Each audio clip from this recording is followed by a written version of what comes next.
Saudi അറേബ്യക്ക് വലിയ ഭീഷണി ഉയർത്തുകയാണ് ഇപ്പോൾ യമനിലെ ഹൂത്തികൾ ഇപ്പോൾ ആദ്യമായി FPV ഡ്രോണുകൾ ഉപയോഗിക്കാൻ ആരംഭിച്ചു എന്ന വാർത്ത വരുന്നു. ഈ FPV ഡ്രോണുകൾ മുഖേന സൗദി അറേബ്യ പിന്തുണ നൽകുന്ന യമനിലുള്ള സൗദി പ്രോ വിഭാഗങ്ങൾക്ക് നേരെയാണ് ഹൂത്തികൾ ആക്രമണം നടത്തുന്നത്.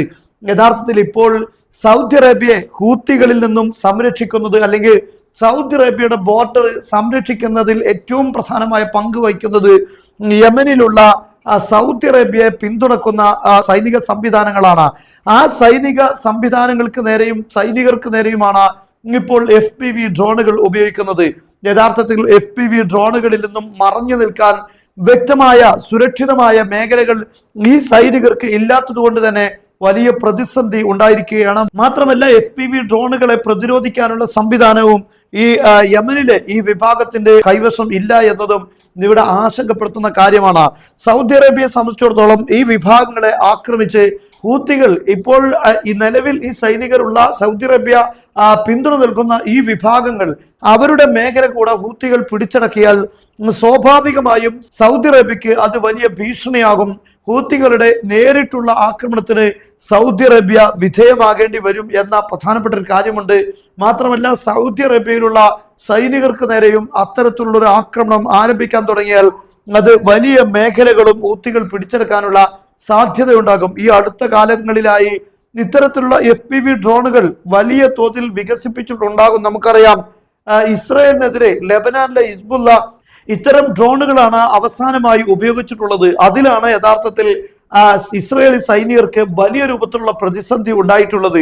എന്നാൽ അത്തരത്തിലുള്ള ഒരു കഴിവ് ഹിസ്ബുള്ളയെ പോലെ തന്നെ അൻസാറുള്ളയും സജീവമാക്കിയിട്ടുണ്ടാകും. അത് സൗദി അറേബ്യക്ക് വലിയ ഭീഷണിയാകും. സൗദി അറേബ്യയുടെ തൊട്ടു നിൽക്കുന്ന വലിയൊരു ഭാഗവും ബോർഡർ പങ്കിടുന്ന രാഷ്ട്രമാണ് യമന്.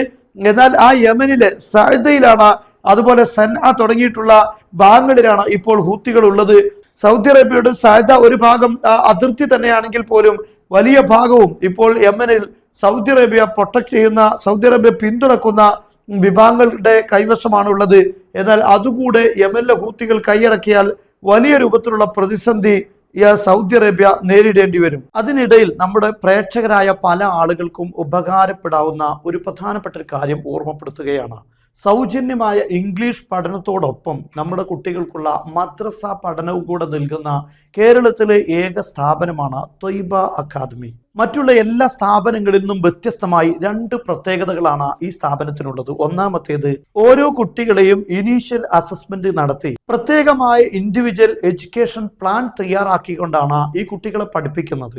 മദ്രസയിലേക്ക് തന്നെ പലപ്പോഴും എൻക്വയറി നടത്തുന്ന സമയത്ത് ചില കുട്ടികൾക്ക് ഖുർആൻ ഓതാൻ അറിയില്ല, വായിക്കാൻ അറിയുന്നില്ല, ക്ലാസ് 4ലോ 5ലോ എത്തിയിട്ടുണ്ട് എന്നൊക്കെ പരാതിപ്പെടുന്ന പല ആളുകളുണ്ട്.